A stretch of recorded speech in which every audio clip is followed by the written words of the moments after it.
سعید کے پرنور لمحات ہیں۔ رمضان المبارک کی بابرکت ساعتیں گزاری،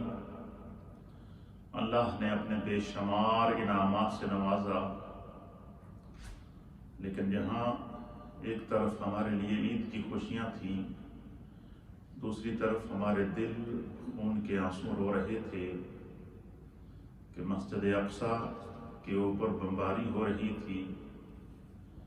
فلسطین کے بے گناہ مسلمانوں کو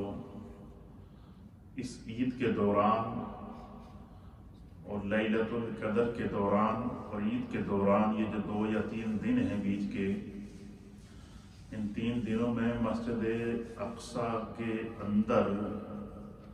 50 کے قریب فلسطینی وہ جو حالت نماز میں تھے، حالت اعتکاف میں تھے یا حالت عبادت میں تھے، ان کو اسرائیلی افواج نے ظلماً بمباری کر کے شہید کیا۔ تقریباً 50 کے قریب افراد ان دنوں میں مسجد اقصی۔ تو گویا کہ یہ عید 50 سے زائد فلسطین کے بے گناہ مسلمانوں کے خون سے رنگین ہے۔ دنیا مضطرب ہے، روئے زمین پر کوئی مومن ایسا نہیں جو اس کرب اور اس دکھ کو محسوس نہ کرے۔ آج آپ نے تذکرہ پڑھا بھی ہوگا، نیوز میں سن بھی رہے ہوں گے، مسجد اقصی میں یہ ہو گیا، مسجد اقصی میں یہ ہو گیا۔ اور کبھی آپ نے سوچا کہ کیا وجہ ہے کہ یہ جو ہمارے فلسطینی بھائی ہیں، جو ایمان کی قوت لے کر وہاں پر موجود ہیں، ان کو اپنی جانوں کی پرواہ نہیں ہے۔ چھوٹے چھوٹے بچے، 1-1 2-2 3-3 سال کا بچہ جب وہ اس کے سامنے ظالم افواج اپنی گنیں تان کر کھڑی ہوتی ہیں تو وہ ان کے سامنے سینہ کھول کے کھڑا ہو جاتا ہے۔ یہ جذبہ ان کو کس نے سکھایا ہے اور یہ جذبہ کیوں ہے؟ ایک بات، یہ بات سمجھنا ضروری ہے۔ آج کی جو میری گفتگو ہے بڑی اہم گفتگو ہے، اس کو سمجھنا۔ میں آج مسجد اقصی کا جو تاریخی پس منظر ہے اس پر گفتگو کروں گا، اور قرآن و حدیث کے اندر جو اللہ تعالیٰ نے مسجد اقصی کا مقام بنایا ہے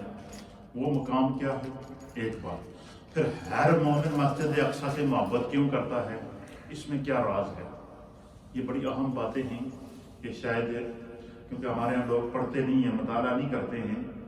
اور صرف آج کل تو میڈیا کا دور ہے، تو اس لیے میں چاہ رہا ہوں کہ یہ بات ریکارڈ کے اوپر آ جائے کہ مسجد اقصی کو اللہ تعالیٰ نے ازل سے اہل ایمان کے لیے روحانیت کی ایک اماجگاہ بنا کے رکھا ہے۔ یہ ہمارے ایمانیات میں شامل ہے۔ قرآن حکیم فرقان مجید میں اللہ تعالیٰ نے مسجد اقصی کا نام لے کر اس کی فضیلت کو بیان کیا ہے۔ قرآن حکیم فرقان مجید کے اندر جب مسجد اقصی تعمیر ہوئی تو قرآن نے اس کی تعمیر کے مناظر کو بیان کیا، اور روئے زمین کے اوپر سب سے پہلے جو اللہ کا گھر بنا وہ خانہ کعبہ تھا۔ وہ کیا ہے؟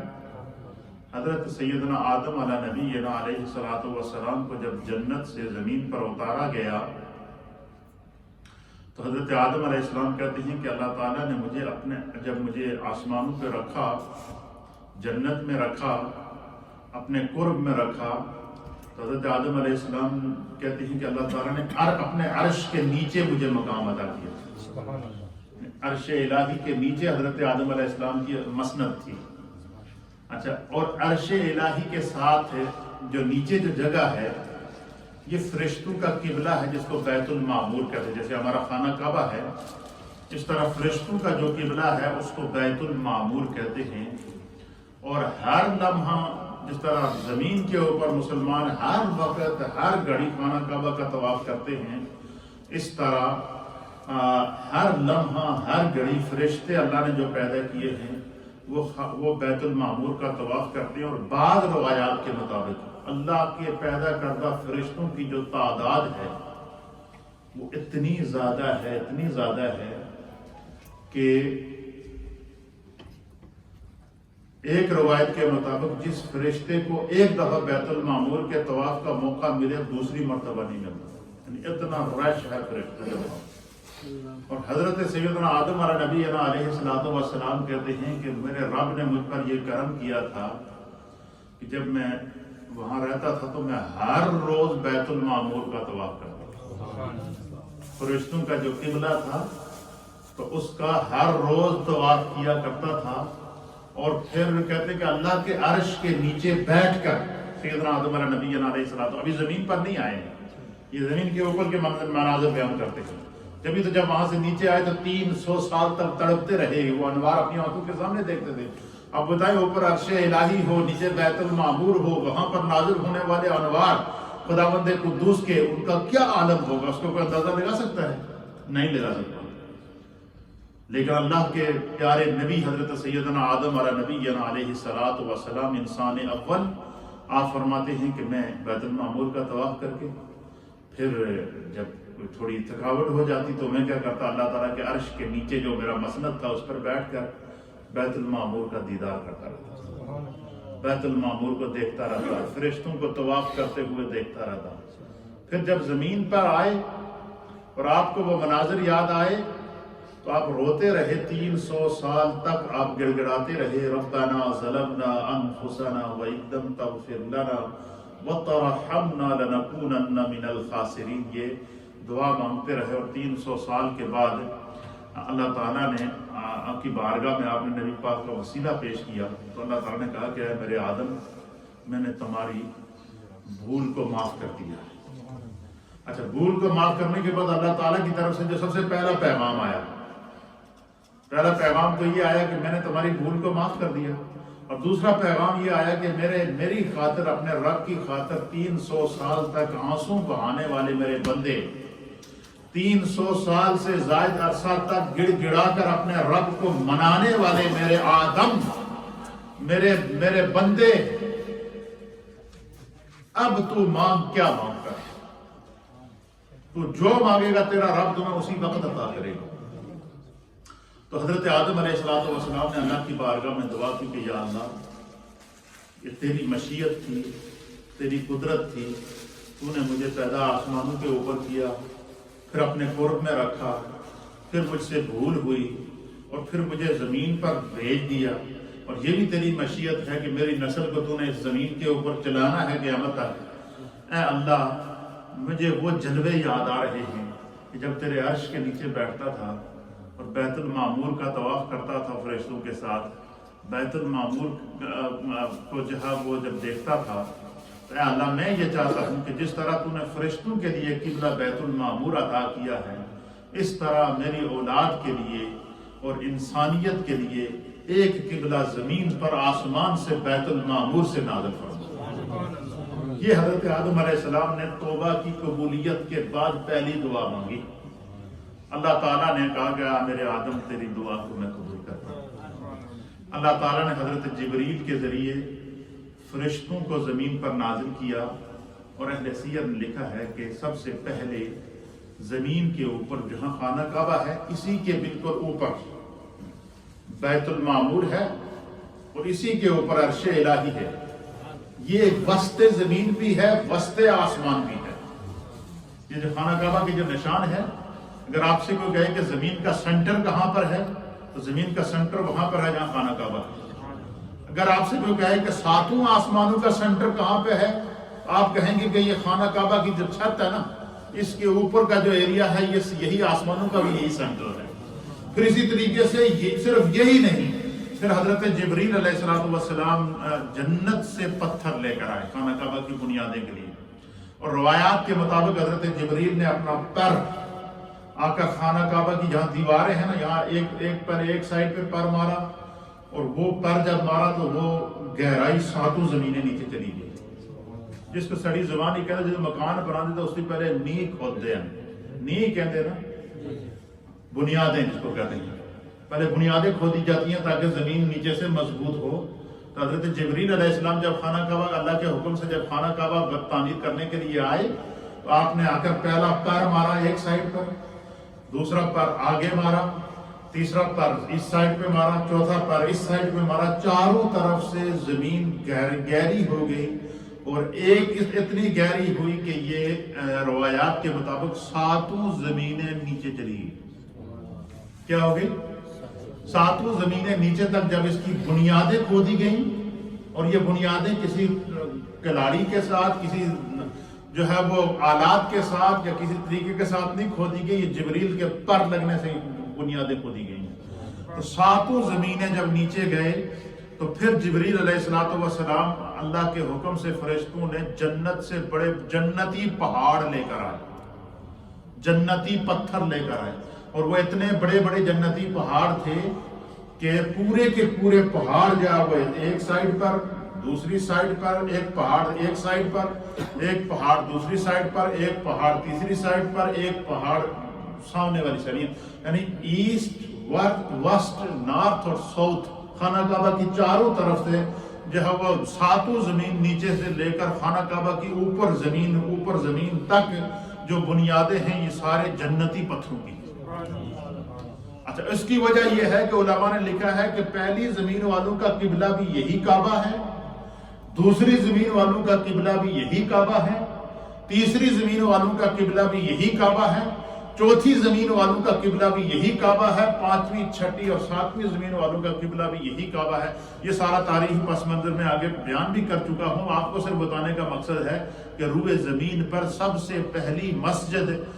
جو یہ مسجد حرام ہے، یہ خانہ کعبہ ہے، جسے اللہ تعالیٰ نے جبریل علیہ السلام اور فرشتوں کے ذریعے اس کی پہلی تعمیر کی۔ جب بنیادیں 7 زمینوں اوپر آ گئی جنتی پتھروں کے ساتھ، پھر اس کے اوپر حضرت آدم علیہ السلام نے زمین کے اوپر 7 پہاڑوں سے پتھر لا کر اس کی دیواریں بنائی۔ تو یہ خانہ کعبہ کی پہلی تعمیر ہوئی۔ تو روئے زمین پر this is the historical background of the خانہ کعبہ اور historical background of the mosque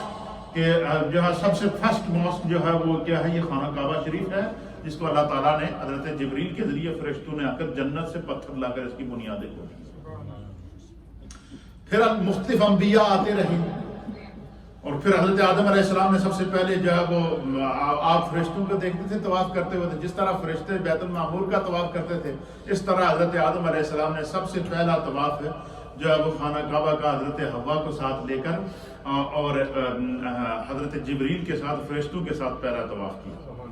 پھر یہ چلتا رہا، سلسلہ چلتا رہا، حتیٰ کہ حضرت آدم علیہ السلام کی اولاد میں سے اللہ تعالیٰ نے ایک نبی پیدا کیے جن کا نام تھا حضرت سیدنا سلیمان علیہ السلام۔ قرآن نے ان کا نام لے کر ان کی بادشاہت کو بیان کیا، ان کے مقام کو بیان کیا، اور قرآن کریم فرقان مجید بیان کرتا ہے کہ حضرت سلیمان علیہ السلام کو اللہ تعالیٰ نے اللہ سے دعا کی تھی کہ اللہ مجھے روئے زمین کی حکومت عطا فرما، اور میری حکومت صرف انسانوں پر نہ ہو، جانوروں پر بھی ہو، پرندوں پر بھی ہو، چرندوں پر بھی ہو، جنات پر بھی ہو، فرمایا کہ فرشتوں پر بھی ہو۔ فرمایا آپ نے دعا کی کہ بارے الہ، اللہ کے لاڈلے پیغمبر تھے، یہ دیکھو خداوند قدوس جب عطا کرتا ہے اپنے پیاروں کو تو پھر یہ نہیں دیکھتا کہ یہ مجھ سے کیا مانگ رہے ہیں۔ اب مجھے بتایا نا کہ آج میں سے ہم میں سے کوئی کہے کہ مجھے روئے زمین کی حکومت چاہیے تو پتہ کہے گا یار یہ کیسا بندہ ہے، دیکھو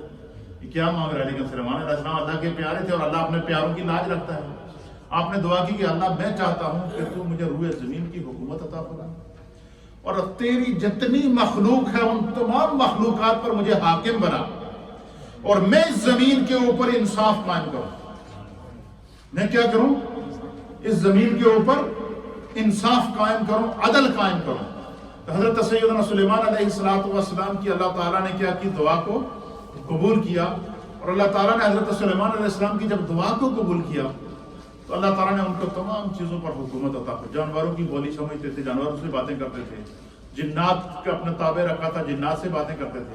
حضرت سلیمان علیہ السلام نے آپ کے دل میں یہ آیا کہ اللہ تعالیٰ نے مجھے اتنی روئے زمین کی حکومت عطا فرمائی، تو میرے دار الخلافہ کے لیے ایک ایسا میں اللہ کا گھر بناؤں کہ جس کے جو وہیں بیٹھ کر میں روئے زمین کے اوپر انصاف کیا کروں۔ تو آپ کے دل کے اندر آیا تو آپ نے مسجد اقصی کی تعمیر کا ارادہ کیا۔ اور اللہ تعالیٰ سے دعا کی کہ اللہ میں تیرا ایک گھر بنانا چاہتا ہوں جو دارالخلافہ بھی ہو۔ آج کل لوگ کہتے ہیں مولوی مسجدوں میں بیٹھ کے سیاستیں کر رہے ہیں، تو سب سے پہلی سیاست کا آغاز ہی مسجد سے ہوا۔ اللہ تعالیٰ نے قرآن میں فرماتا ہے اللہ تعالیٰ نے اپنے انبیاء کو اسست علی اساس الدین، اللہ تعالیٰ نے انہیں ان کی بنیادوں کو جو ہے نا وہ ان کو ہر نبی نے جو اپنے دور کے اندر سیاست کی ہے۔ اگر نبی سیاست نہ کرتا تو فرعون کا مقابلہ موسیٰ علیہ السلام کیسے کرتے؟ اگر نبی سیاست نہ کرتا تو نمرود کا مقابلہ ابراہیم علیہ السلام کیسے کرتے؟ اگر نبی سیاست نہ کرتا تو روئے زمین کے اوپر حضرت سلیمان علیہ السلام حکومت کیسے کرتے؟ اگر نبی سیاست نہ کرتا تو میرے آقا علیہ السلام مدینہ شریف میں ریاست مدینہ کیسے قائم کرتے؟ تو یہ بنیاد مسجد کا اور عوام کا آپس میں جو تعلق ہے، اور مسجد کا اور عوامی مسائل کا جو آپس میں تعلق ہے، یہ چولی اور دامن کا ساتھ ہے۔ ہم نے دیکھا نا ہمارے ہاں جب ہم جس ملک کے اندر رہ رہے ہیں، چھوٹے چھوٹے ہمارے گھر ہیں، بمشکل جو گھر کے 5 افراد ہیں تو 5 کمرے ہیں، 5 افراد ہیں تو 6 کمرے تو نہیں رکھ سکتے، 5 کمرے ہیں 5 افراد، 3 افراد ہیں تو 3 کمرے ہیں، ایسا ہی ہے نا۔ اب 3 کمروں کا گھر یا 5 کمروں کا گھر ہو تو گھر میں کوئی فوتگی ہو جائے یا گھر میں کوئی ایسا کوئی شادی یا کوئی اس طرح کے کوئی معاملات آ جائیں تو وہ چھوٹے سے کمرے میں فرنٹ روم میں اور بیک روم میں کتنے لوگ آئیں گے؟ 10-15۔ تو برادری توڑی ہوئی 10 ہزار بندہ ہے، 1000 بندہ ہے، 2 ہزار بندہ ہے۔ تو ہم کیا کرتے ہیں؟ ہم پھر مسجد کے ممبرشپ لیتے ہیں۔ کیوں؟ کہ کسی بھی قسم کی کوئی مسئلہ ہو جائے، کوئی موت ملاقات ہو جائے، کوئی کمیونٹی کے اندر کوئی اس قسم کی ہے تو میں اس مسجد کے اندر آ کر کیا کروں؟ یہاں اللہ کی عبادت بھی کروں، اللہ کا ذکر بھی کروں، اور یہیں بیٹھ کر جو ہے وہ خدا کو اللہ تعالیٰ کی جو ہے وہ حدود کے اندر رہتے ہوئے ہم اپنے معاملات کو طے کرتے نہیں کرتے۔ یہ اللہ تعالیٰ کا کرم ہے۔ یہ مسجد اصل میں ہر جو وہ نبی کا جو دارالحکومت رہا، جیسے پاکستان کا دارالحکومت اسلام آباد ہے، ہمارا انگلینڈ کا دارالحکومت لندن ہے، اسی طریقے دارالخلافہ جس کو کہتے ہیں، ہر ملک کا ایک دارالخلافہ ہے، اس لیے ہر نبی کی حکومت کا دارالخلافہ اس دور کی مسجد رہا ہے، وہ مسجد کے اندر بیٹھ رہے ہیں۔ اور سیدنا فاروق نبی پاک صلی اللہ علیہ وسلم نے ریاست مدینہ قائم کی، اللہ کے حبیب علیہ السلام نے مسجد نبوی شریف کو دارالخلافہ بنایا،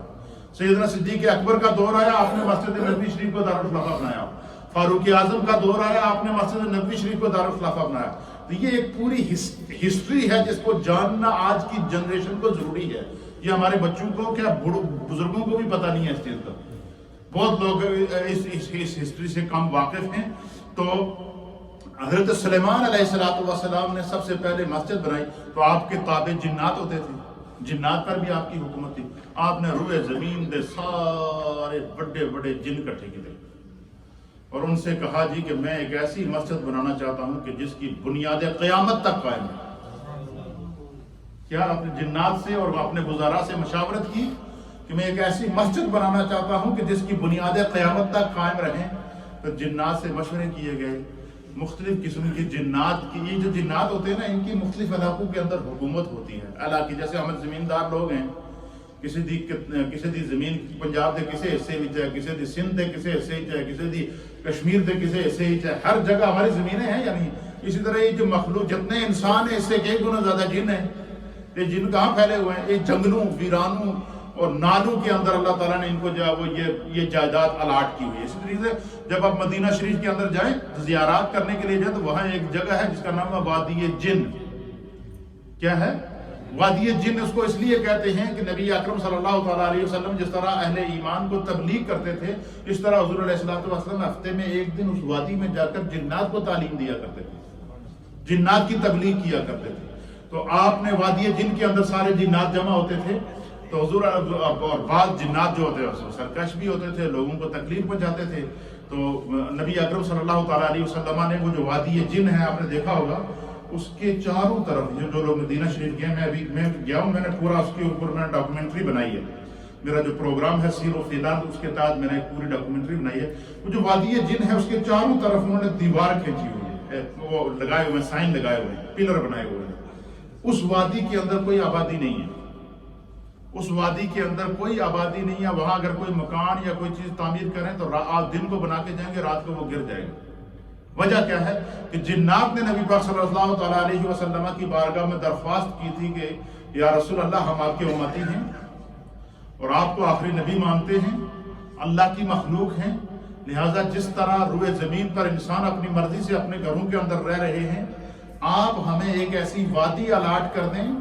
ایک ایسی وادی دے دیں کہ جس کے اندر ہم یہاں رہیں اور یہاں سے ہم باہر جا کر جو ہے وہ بے شک گھومتے پھرتے رہے، لیکن اصل ہمارا یہ ایریا کہ اس ایریا میں نہ کوئی آبادی کر سکے، یہ صرف ہمارا یہاں علاقہ ہو۔ تو وادی جن کے بارے میں مشہور ہے کہ سرکار دو عالم صلی اللہ علیہ وسلم نے وہ وادی جنات کو الاٹ کی تھی۔ حضرت سلیمان علیہ السلام نے جنات کے ذریعے مسجد اقصیٰ کی تعمیر کرا اور کئی سال لگے اس کی تعمیر کرنے میں، حتیٰ کہ یہ مسجد اقصیٰ جب تعمیر ہوئی تو حضرت سلیمان علیہ السلام عصا کی ٹیک لگا کر کھڑے تھے اور وہیں آپ کی کھڑے کھڑے روح قبض ہو گئی، آپ کئی سال تک آپ کی روح قبض رہی اور آپ کھڑے رہے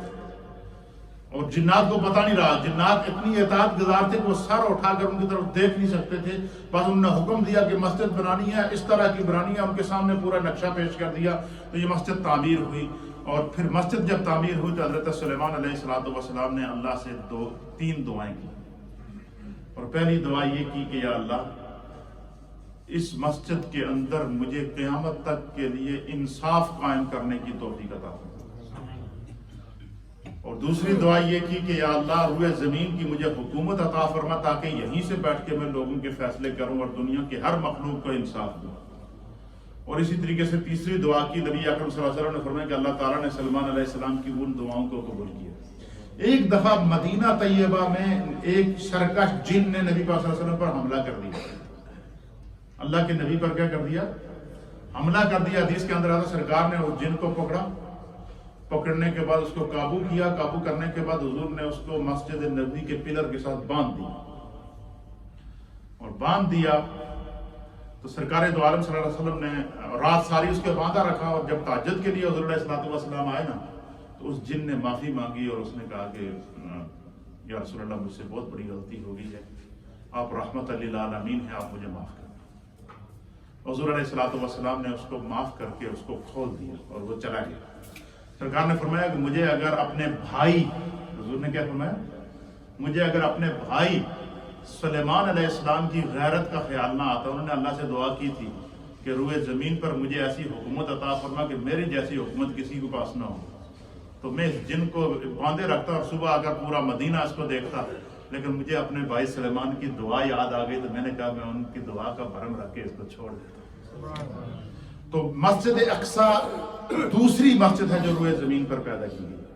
اچھا، مسجد اقصیٰ کے بارے کی فضیلت کو اللہ تعالیٰ نے بیان کیا ہے۔ اچھا، یہ مسجد اقصیٰ کے لیے ساری دنیا کیوں تڑپ رہی ہے آپ کو پتہ ہے؟ اس کی وجہ یہ ہے، ایک تو یہ ہے کہ نبی اکرم صلی اللہ تعالیٰ علیہ وسلم نے مسجد اقصیٰ کی محبت کو صحابہ کے دلوں میں ڈالا۔ اچھا، کتب سابقہ جتنے انبیاء حضرت عیسیٰ علیہ السلام تک جتنے بھی نبی آئے ہیں اور جو کتب اور صحائف نازل ہوئے ہیں، ان کے اندر یہ لکھا ہوا تھا کہ یہ مسجد اقصیٰ جو ہے وہ آخری نبی جو ہوگا، اور اس آخری نبی کے جو خلفاء ہوں گے اور ان میں سے ایک خلیفہ اس نبی کا خلیفہ دوم ہوگا، اور جس کا نام عمر بن خطاب ہوگا۔ توریت کے اندر بھی، انجیل کے اندر بھی اور زبور کے اندر بھی حضرت فاروق اعظم کا نام لکھا ہوا ہے کہ آخری نبی کا دوسرا خلیفہ جس کا نام عمر بن خطاب ہوگا، وہ اس بیت المقدس کو، اس مسجد اقصیٰ کو فتح کرے گا، اور پوری روئے زمین کے اہل ایمان کے لیے قیامت تک کے لیے جو ہے وہ مسجد اقصیٰ جو ہے وہ لوگوں کے دلوں کے اندر اس کی محبت پیدا ہو جائے گی۔ اس لیے قرآن و حدیث کے اسلوب سے ہمیں پیغام ملتا ہے کہ ہمیں خود بھی اور اپنے بچوں کے دلوں کے اندر جس طرح ہم مدینہ طیبہ کی محبت جگاتے ہیں، جس طرح ہم خانہ کعبہ کی محبت جگاتے ہیں، آج کے دور کے اندر یہ فرض ہو چکا ہے مسلمانوں کے اوپر، روئے زمین کے مسلمانوں پر، کہ اپنی اولادوں کے دلوں کے اندر اسی طرح مسجد اقصیٰ کی محبت کو جگایا۔ کیوں؟ اللہ نے فرمایا کہ جب محبوب کو معراج کرائی تو حضور علیہ السلام کو اللہ تعالیٰ نے معراج کا جو سب سے پہلا پوائنٹ، سب سے پہلا سٹیشن جس کو کہتے ہیں سفر کا، وہ پہلا جو سٹیشن تھا جس کے اوپر حضور علیہ السلام کو روکا اور پوری روئے زمین اور تمام انبیاء پر نبی کی برتری کو ظاہر کیا، اللہ تعالیٰ نے جس مقام کا انتخاب کیا،